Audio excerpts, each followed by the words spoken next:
Tout d'abord, je suis en train de faire connaissance d'une personne. Ça fait quelques mois. Et en fait, mon souci, c'est qu'au niveau de sa personnalité, pour vraiment en parler clairement et rentrer dans le vif du sujet, c'est sa personnalité, elle me perturbe un tout petit peu puisque je le trouve très très introverti. On a beaucoup parlé au tout début, on s'est posé les bonnes questions au niveau d'une projection future, de vie commune, etc.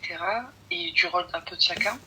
Mais mon souci aujourd'hui, enfin c'est pas un très gros souci, je te l'avoue, c'est vraiment juste je commence à me poser des questions parce que je me perds un peu dans cette relation. Je me dis que qu'il fait pas assez d'efforts, qu'il cherche pas à en savoir plus après moi. Et, euh, et je le trouve très très introverti, il parle très peu, il demande pas assez de choses j'ai l'impression que sa curiosité elle n'est pas là. C'est-à-dire, ma chérie, ne demande pas cette chose. Pardon. Comme quoi? Par exemple, moi, j'ai que ma mère. Mon père est mort à Jaïrahmou. Il m'a pas demandé un peu comment j'étais dans ma situation familiale.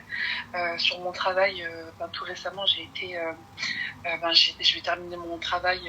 Il cherche pas à savoir ce que j'ai envie de faire après. Et j'ai l'impression aussi qu'il reste très flou un peu dans ses réponses par rapport un peu par exemple, je lui avais dit que je me voyais bien ne pas travailler pendant une période, que je me verrais bien aussi me caler dans un mariage me poser dans un mariage surtout pour pouvoir bien vivre de ma religion, de porter un hijab, etc. Et je le trouve un peu flou dans ses réponses. Comme aussi. Quelle a été sa réponse? Il m'a dit, tu sais que si tu mets le voile, ça va te fermer des portes. Tu vas pas forcément trouver du travail. Ça va être une difficulté pour toi. Et donc moi, je lui avais dit, mais ça revient en fait à ce que je te disais au tout début, de pouvoir en fait me rapprocher de la religion. Et pour moi, c'est aussi une finalité finalement de se rapprocher d'abord de sa religion et de pas forcément travailler. Enfin, je suis pas carriériste malgré que j'ai un master et tout ça et que j'ai beaucoup travaillé, mais c'est pas du tout une finalité pour moi. Et en fait, à chaque fois, ça renvoie sur des choses floues. J'ai l'impression qu'il ne me connaît pas, malgré qu'il m'a déjà ma chérie, ça ne renvoie pas sur des choses floues. Pour moi, il t'a donné une réponse. Et la réponse, elle est très claire. C'est toi qui vois flou. C'est toi qui ne comprends pas. Et pourtant, je lui ai dit c'était quoi mon opinion. Donc en fait, il me donne une réponse qui... Peut-être tu me le diras, mais peut-être qu'il ne m'arrange pas, mais qui ne va pas en fait en fonction de ce que je lui dis en termes de... Ça veut juste dire que vous n'êtes pas d'accord. D'accord. Parce que du coup, on continue à parler parce qu'il y a deux choses qui en fait, qui matchent bien. Mais c'est vrai qu'au niveau de sa personnalité, pour te dire, c'est pas vraiment quelque chose de très grand, très gros comme... c'est même pas forcément pour moi un problème, mais je suis en train de me questionner là, après à presque 2-3 mois de relation et surtout de prise de connaissance avec cette personne-là. Je suis en train de me dire, est-ce qu'il me connaît bien finalement? Il pose pas de questions après moi, il cherche pas toute la journée à parler avec moi, il n'y a pas de questions de comment ça va, c'est juste limite, on dirait, il veut pas me déranger, il me laisse un peu faire mes trucs, puisque du coup là je suis en fin de contrat, je suis beaucoup avec ma famille, on dirait qu'il laisse le temps passer, il pourrait me parler, il pourrait ne pas me parler toute la journée, ça ne dérangerait pas. Et il pose pas de questions autour. Eh bien, c'est que tu ne lui corresponds pas, ou sinon vous n'avez pas la même vision. Tout simplement. Mais pourtant, pour te dire, pardon, j'ai peut-être omis de dire ça, mais c'est une personne qui veut beaucoup planifier des rendez-vous. Et quand je dis ça, c'est pas pour dire qu'il veut me voir plus qu'il veut me parler, mais c'est vraiment, il planifie des rendez-vous, il aime bien discuter directement avec la personne en face à face. Mais moi, ce que je comprends pas, ma chérie, c'est que ça ne te convient pas déjà. Donc pourquoi est-ce que, oui, on aime discuter, on aime ceci, ça ne te convient pas? Le gars veut une femme active. Le gars ne veut pas une femme qui se voile. Il vient, il te l'a dit concrètement. Et c'est pas comme je te disais vraiment, et je prends mot pour mot ce qu'il m'a dit, c'est tu vas avoir des portes fermées par rapport au travail, mais en fait ça renvoie pas à mon inquiétude première. Il me donne cette réponse-là comme si je demandais de me donner une réponse, enfin plutôt comme une consultation. Il me donnait un peu des options qui... Alors ma chérie, en français FR, ça veut dire ne compte pas sur moi pour venir payer tes factures. Donc en fait, il va falloir que tu bosses parce que la vie, elle est chère. Donc c'est soit tu vas m'aider à payer les factures ou sinon tu vas toi t'assumer. Et moi, je vais pas t'assumer. français. Ouais, sûrement. Mais c'est vrai qu'au tout début, il m'avait dit que... Je lui avais dit, c'est quoi pour toi le rôle d'un homme? Il m'a dit, pour moi, subvenir aux besoins de ma famille. Par contre, je suis d'accord avec toi. Il me l'a dit une seule fois. Il n'a pas forcé pour me le répéter. Mais ça, c'est une phrase bateau. Comment? C'est une phrase bateau que tous les hommes et toutes les femmes apprennent. Oui, subvenir aux besoins de ma famille, de mon foyer. Mais qu'est-ce que ça comprend? C'est pas parce qu'il fait du 50-50 avec toi qu'il ne subvient pas aux besoins de son foyer. Il participe à son foyer. Et si toutefois il paye le loyer, il n'est pas dit qu'il aille te payer ton shopping. Il n'est pas dit qu'il aille te payer ta manicure. Il n'est pas dit qu'il aille te payer tout ça. Ouais. Après ça, je vois comme princess treatment. Genre pour moi, c'est pas pour moi le minimum, c'est subvenir à mes besoins, nourriture, vêtements. Après tout ce qui sera voyage, manicure, etc. Bah nourriture, vêtements, ma chérie. Ben déjà, si la nourriture, lui, il estime que vous avez pas acheté de la viande d'exception, déjà il y a un problème. Si il estime que voilà, on va prendre les trucs, on va aller dans des boutiques où la date de péremption est proche, parce qu'il veut pas beaucoup payer, et toi t'as envie de je sais pas moi, peu importe, t'as envie d'une marque spécifique, tu bois un lait d'une marque spécifique. Ouais. Tu bois un lait, c'est ça le princess treatment, c'est ça? Non. Bah, non, je suis désolée si... Pour moi, c'est, par exemple, voyager tout le temps, me payer du coup, manicure, esthétique, tout. Genre, si je le fais tous les 2 mois, tous les mois ou tous les 2 mois, bah, il va me payer constamment. Pour moi, c'est ça le princess treatment. Mais tous les 2 mois? Ma chérie, t'as déjà été chez une esthéticienne? Oui. C'est tous les 2 mois? Mais ça dépend. Ce que tu fais chez elle. Parce que personnellement, moi, la manicure, c'est toutes les 3 semaines. Hein. Manicure, pédicure, donc c'est pour ça que je n'arrive pas à capter tous les 2 mois. Mais moi, bon, non, je fais pas autant de fois la manicure. Tu sais, ne serait-ce que, même sans vernis, sans rien, ne serait-ce qu'enlever les cuticules, faire une manicureuse, qu'elle nettoie vos ongles, qu'elle nettoie vos pieds, même sans rien. Ça se fait. Donc, tu sais, après moi, je te dis clairement, ça, c'est quelque chose que je fais à la base. Donc, que je fais avec ou sans toi. Tu vois, pour le coup, si je n'ai pas ça lorsque j'arrête, après si toi ça te convient, tant mieux, il n'y a pas de souci. Moi, ce qui me conviendrait, c'est aussi qu'ils cherchent après moi. Après, je t'avoue que j'ai pas forcément envie d'être dans une relation, bon après c'est un peu trop tard, mais dans une relation d'homme-femme. Mais je me dis quand même, un minimum, ils cherchent pas après moi, ils posent pas trop de questions que ça. J'ai l'impression que le minimum que je lui ai fourni comme information sur moi, ça suffit, mais ça fait à peine 3 mois, même pas 2 mois et demi qu'on discute, et ils cherchent pas à creuser plus que ça. Mais pourquoi je suis pas forcément une pipette, mais du coup je me retrouve à pas parler. Mais je suis désolée, mais pourquoi est-ce que c'est qu'il ne te correspond pas? Tu viens, mais pourquoi il est comme ça? Pourquoi il est comme ça? Mais il n'y a pas de... Il s'en fout. Peut-être que lui, il est... Mais pourquoi tout de suite taper sur lui? Ils ne se correspondent pas. C'est elle qui est là. Lui, il fait peut-être partie des lâches qui ne refusent pas, enfin, qui veut pas partir. Il se dit, bah, si je lui corresponds pas, elle partira. Lui, que ce soit elle ou une autre, ça reste une meuf. Ouais, c'est ce que je me disais. Ouais. Lui, il est là. Tu l'appelles, tu lui dis on se voit, il te dit ok. Non, en vrai, ça, pour te dire, pour remettre un peu au niveau de la religion et tout ça, j'ai l'impression que je parle doucement, désolée, parce que voilà, c'est un peu tard, mais je disais, pour moi, c'est quelqu'un de bien, c'est juste en termes de caractère. C'est pas forcément au niveau de principes et tout ça, parce que je m'y retrouve bien au niveau des principes et tout ça, même si de temps en temps, j'ai l'impression personnellement, je suis désolée, je sais pas de quel principe tu parles, parce que le principe de base, tu lui dis, je vais arrêter de bosser et me voiler, et il te dit, mais tu vas faire comment pour travailler? Parce que tu sais, le voile, ça va te fermer des portes. Donc comment est-ce que j'ai pas capté à quelle heure la religion fait... les principes par rapport à l'éducation des enfants, il m'a dit voilà, mes enfants, j'aimerais bien qu'ils apprennent arabe dès tout petits. Voilà, au niveau de la religion, il m'a dit il pratique aussi la religion et tout ça. Il est très respectueux, c'est quelqu'un qui se mélange pas forcément en termes de mixité, tout ça. Il se mélange pas en termes de mixité, mais il veut pas que sa femme se voile. Wachada, c'est français. Mais ma soeur, s'il te plaît, toi aussi, réveille-toi, cousine. Ouais. Il se mélange pas en termes de mixité, il y a pas de souci, mais il veut pas que sa femme se voile. Ouais. Donc à quelle heure vous êtes en mode... Moi, je l'ai pas compris comme ça, parce que pour moi, à partir du moment où on me dit pas clairement les choses, avec des mots précis, bah pour moi, je n'entends pas. C'est pour ça que je te disais, il reste un peu dans le flou. Il y a pas de flou, c'est très clair. Mais comment tu vas faire si tu te voiles? Parce que je suis désolée, mais avec le voile, le taf, comment tu vas faire?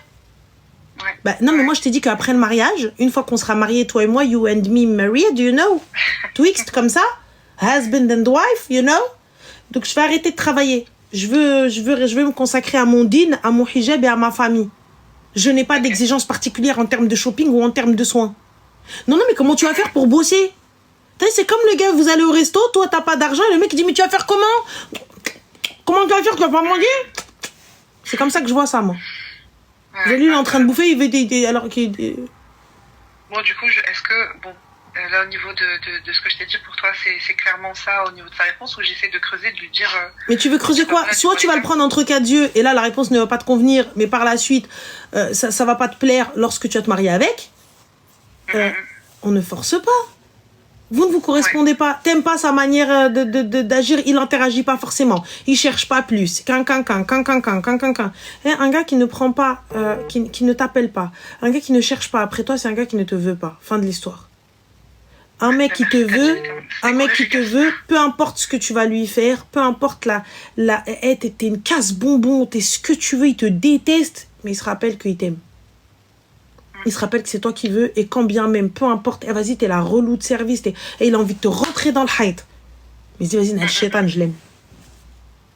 D'accord. Et mis à part la question sur le port du voile et tout ça, parce que moi de base je lui avais dit après mariage j'aimerais bien Inch'Allah pouvoir le porter, en tout cas être plus dans la facilité après un mariage pour pouvoir le porter, etc. Parce que du coup si je décide de pas travailler un jour, ça sera une facilité pour moi aussi de le porter. Mis à part tout ça, est-ce que tu penses que au niveau du caractère, le fait qu'il parle pas beaucoup, est-ce que c'est le fait d'être introverti, timide, ou c'est juste de se dire en fait si c'est pas elle, ce sera une autre, voilà, des femmes il y en a à l'appel, je fais pas plus d'efforts que ça. Je me permettrai pas de donner une réponse à sa place, mais pour ma part, son comportement est une réponse. En tout cas, je l'interprète de cette manière-là. S'il ne me donne pas plus de réponses, mais toi, t'es tellement trop dans l'analyse. Personnellement, je te pose la question. Tu me réponds pas, c'est l'aime. Fin. Toi, en fait, je sais pas. Je sais pas ce qui t'a plu, mais tu veux t'accrocher à lui et voilà, au Bikbir. C'est ça, merci beaucoup, ça a été ça. Je t'en prie, ma chérie. Je vais, la nuit porte conseil, je verrai Inch'Allah ce que je fais, mais en tout cas, merci. Il n'y a pas de souci, ma chérie, prends soin de toi, bon courage. Merci toi aussi, bisous, merci Véronique. Salam.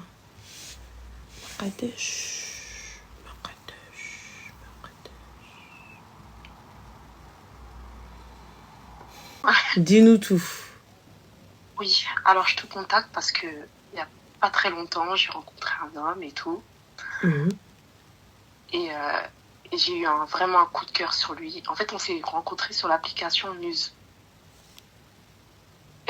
Et quand on s'est vu pour la première fois, il m'a dit directement qu'il voulait du sérieux avec moi. Goulioula. Et attends. Et du coup, excuse-moi. Vas-y. Et du coup, il m'a dit qu'il voulait du sérieux avec moi.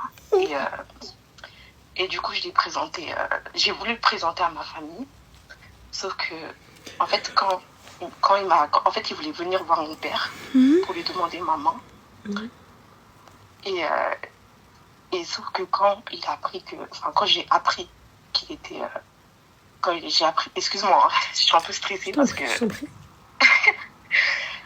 Je regarde les commentaires en même temps. Ne regarde pas les commentaires parce que sinon ça va te perturber. Regarde pas. Dis-moi tout. Quand t'as appris... Oui. Du coup, comme je te disais, quand j'ai appris qu'il était... parce qu'en fait, moi, je suis d'origine mauritanienne. D'accord. Et là-bas, ils sont très attachés au caste, etc. Et lui, c'est un quoi? C'est un caste esclave. Mais c'était quand il voulait aller présenter... quand il voulait aller demander maman à mon père, que j'ai su qu'il était de caste esclave. C'est-à-dire caste esclave, c'est un peu... Oui, moi je suis d'origine mauritanienne soninké. Donc, D'accord. Et toi, ta caste, c'est quoi? Moi je suis noble. Noble, entre guillemets. D'accord. Oui. And? Oui. Et du coup, quand j'ai su qu'il était de caste esclave et que j'étais déjà attachée à lui, que j'étais déjà amoureuse, j'ai voulu me séparer de lui. Mais sauf que j'y arrivais pas trop, tout ça. Du coup, j'ai repoussé. Du coup, il voulait vraiment voir mon père. Il m'a dit présente-moi ton père, tout ça, donne-moi son numéro, je vais aller le voir. Sauf que moi, quand j'ai su qu'il était de caste esclave, moi, ça m'a... En fait, je me suis dit, mon père, il va me tuer, en fait. S'il n'y a même pas de... Il va me tuer. Mhm. Et du coup, je repoussais à chaque fois. À chaque fois qu'on se voyait, il voulait le numéro de mon père et tout. Il voulait... Mais excuse-moi, ma chérie, petite question. Oui. Il savait très bien de quelle caste tu étais. Non, en fait, quand on s'est rencontrés, on savait qu'on était tous les deux Mauritaniens, mais on n'avait pas parlé de nos castes. Mais comment ça, normalement, juste avec vos noms, vous savez?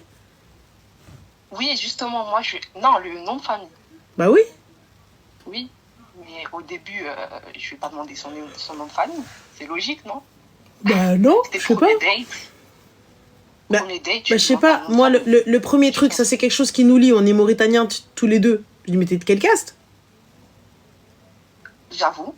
En fait, je lui ai posé la question, mais au deuxième date. Je lui ai dit d'ailleurs, parce qu'au premier date, je lui ai posé la question, tu vois. Je lui ai dit, moi je suis de caste noble, mes parents. Et lui, il a rigolé. Et quand il a rigolé, je pensais que du coup, il était de caste noble comme moi, tu vois. D'accord. Et donc, du coup, ma chérie, quel est le problème? Ouais, et du coup, il n'y a pas longtemps, du coup, on s'est séparés parce que moi, j'ai compris que, d'ailleurs, mon père, il est venu me voir une fois pour me dire, hey, si tu sors avec quelqu'un d'un caste esclave, je vais te tuer, en fait. D'accord. Et donc, du coup, quelle est la finalité? Quelle est la question? Du coup, après, il y a quelques temps, j'ai arrêté de parler avec lui, sauf que j'étais toujours un peu attachée à lui et tout. Et quand on s'est séparés, pendant 2 mois, j'ai appris qu'il était parti, qu'il s'était marié, en fait. Et là, je suis en dépression, j'arrive pas à l'oublier, tu vois. Et je me dis, en fait, c'est de l'injustice, Ranel, tu vois. Et il s'est marié, ma chérie, tu veux quoi? Mais j'arrive pas à l'oublier, genre, il est dans ma tête et tout. Et je me dis, c'est de l'injustice. Et normalement, notre religion, on est contre ça, tu vois. Oui, on est contre l'injustice. Mais il s'est marié, ma chérie. Ouais. Mais je suis triste. Bah là, tu es noble, mais triste. Moi, je m'en fous des castes, par contre. Bah non, parce que du coup, Enfin, tu t'en fous pas, parce que tu t'es pas marié avec, t'as suivi ton père. Non, oui, j'ai eu peur de mon père. Ce que j'entends et je respecte. Mais là, pour le coup, tu me dis, moi, j'aime pas, nan, je suis contre. On entend. En islam, il n'y a pas de ça. Mais là, on fait quoi maintenant? Bah, toujours, je me pose la question aussi. C'est quoi? Bah, je sais pas. Ma chérie, ça, c'est un combat que tu dois mener avec ta famille, hein, pas avec les gens. Hein. Lui, il est venu, vous l'avez rejeté, il est parti se marier avec une autre. Après, moi, je vois les commentaires, tu es noble et triste et tout. Par contre, moi, je m'en fous des castes. Mais tu peux pas t'en foutre des castes parce que... Oui, mais tu peux pas t'en foutre des castes. Oui, après, c'est ma famille qui... Voilà, bah là, pour le coup, maintenant, tu sauras la prochaine fois que la personne que tu vas devoir rencontrer, c'est soit elle rentre dans vos critères, soit tu fais la guerre à ta famille. Après, je suis pas prête à affronter ma famille. Ah bah alors, ma chérie, prends quelqu'un de ta caste, alors.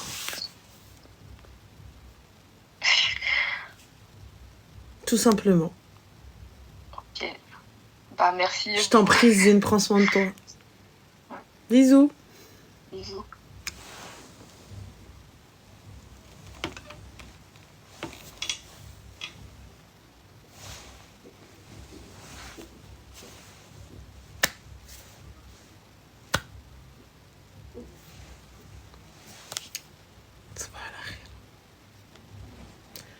Tomorrow, Inch'Allah. Tomorrow. Ça a été physique ce soir. Ça a été physique.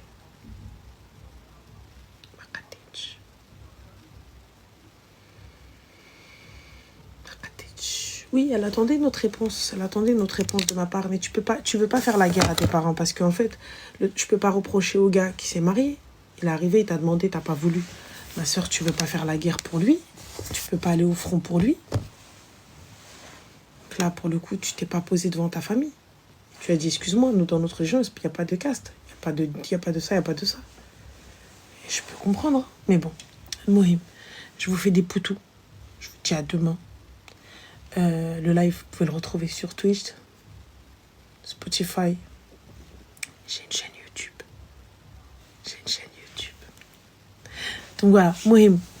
Je dois être un peu fraîche parce que demain, je vais passer la journée au téléphone demain. Et ensuite, je dois aller rejoindre la tabosa de ma soeur. Et voilà, donc je suis déjà très très fatiguée. Je vais me lever tôt. Je vous fais des poutous, je vous fais des bisous. Je vous dis bonne nuit. Bonne nuit les nobles. Toi t'es mauvaise, Chad. Chad, toi t'es mauvaise. You are sorcière. Yallah, tleho. Et à demain, Inch'Allah. Bisous. Merci pour les amis.